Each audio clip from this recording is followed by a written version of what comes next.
So blogging for the first time can be pretty exciting. It's a way to share yourself with the rest of the world while potentially making a little bit of money on the side.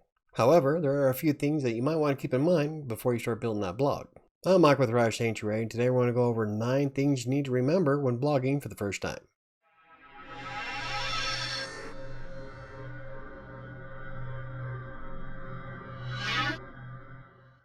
Of course, when you're building your blog, it all depends on what the purpose is. Now, if you're trying to create something to replace a full-time income, then there's going to be a lot more involved.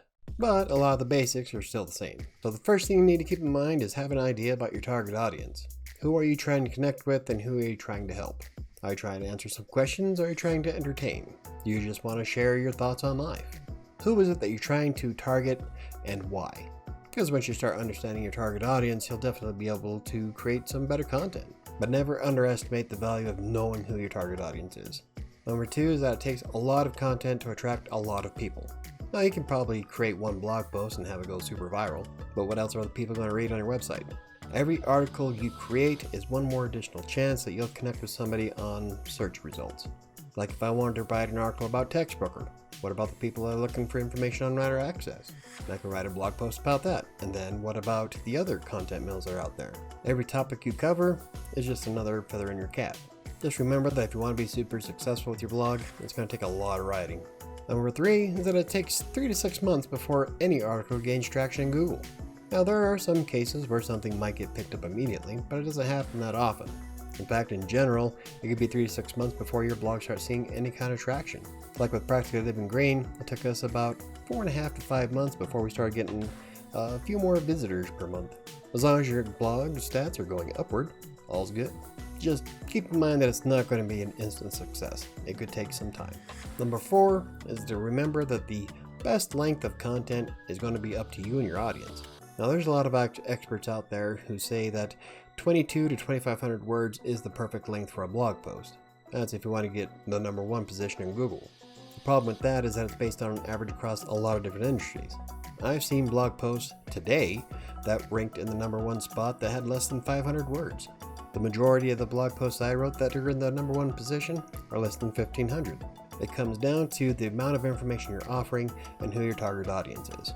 So you can keep in mind the 22 to 2,500 word range, but don't stress if you're not able to hit it, because it all comes down to quality content. If you can produce that content inside of 1,000 words, then you'll still do well in Google. Number 5 is to make sure that you use imagery, but don't go hog wild with it. Now, images accentuate a blog post, and like the saying goes, 1 picture is worth 1,000 words. The problem is that the more images you add, the slower your site becomes. The slower your site becomes, the angrier you make Google. Because Google loves fast websites, so you want to make sure that all your images are optimized and ready to go. So if you add too many, it's just going to bog it down. But you don't want just a completely plain blog post either, because images help break up the content and keep people engaged in the material. And when it comes to stock images can help you out quite a bit in the beginning, but the more original your image, the better. You want your blog to be as unique as possible, and taking your own pictures can go a long way to proving that. Now, sometimes you can't take your own pictures depending on the topic, and that's okay. Just try to offer a unique image here and there once in a while and engage your audience.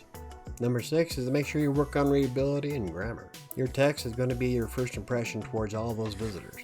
And if people are unable to read it, then they're going to leave.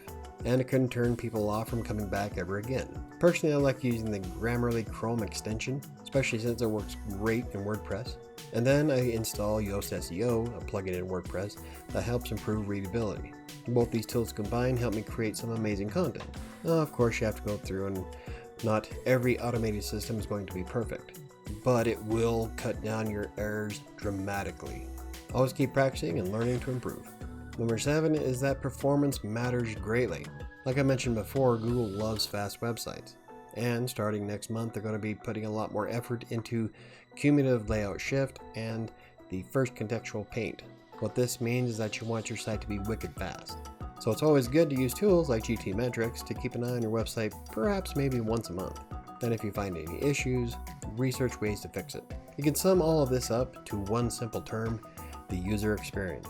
And this is especially true if you plan on targeting mobile devices, which means you got to keep a lot of things in check, like your font sizes, how close links are together. Search engines like Google scrutinize the hell out of that kind of stuff.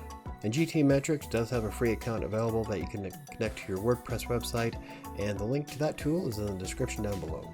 Number 8 is to make sure you diversify your income.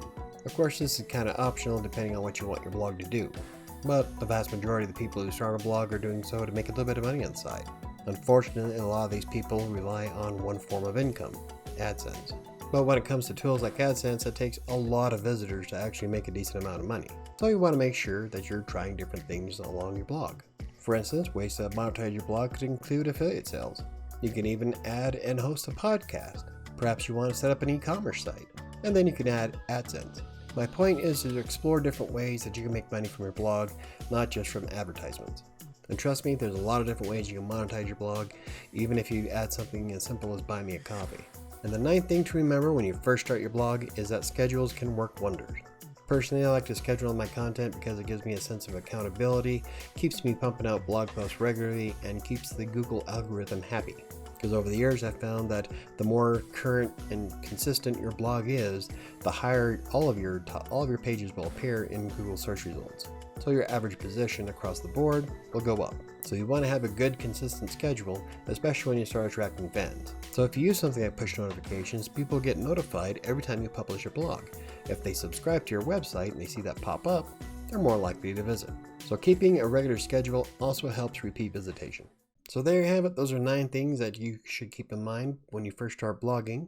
And like I said, every blog is going to be different. Every creator is going to be different. Just remember that what works perfect for one isn't going to necessarily work perfect for another. But once you find the perfect groove for your own website, everything kind of just clicks into place perfectly. It just takes a little bit of time. So what are the things that you're trying to accomplish with your blog? For me, I've got several. I like to promote myself on michaelbrockbank.com. WriterSanctuary is to help people learn how to write better. Practically Living Green is more of just practical ways to be eco-friendly. Crossing Colorado is my weight loss journey, and Colorado Plays is my fun gaming site that I use for helping charities. But every one of my blogs has a specific purpose. And once you decide of a purpose for your blog, then a lot of the content, finding your target market, being able to search keywords, all of that becomes a lot easier. So take a few moments and decide what do you want your blog to do and what's its purpose, because it's greatly beneficial in the long run. If you enjoyed the video, hit the like button. For more videos about blogging, WordPress, freelance writing, textbook, or anything else I cover, hit the subscribe button. Don't forget to hit the notification bell. I think that's going to do it for me today. I'll see you next time.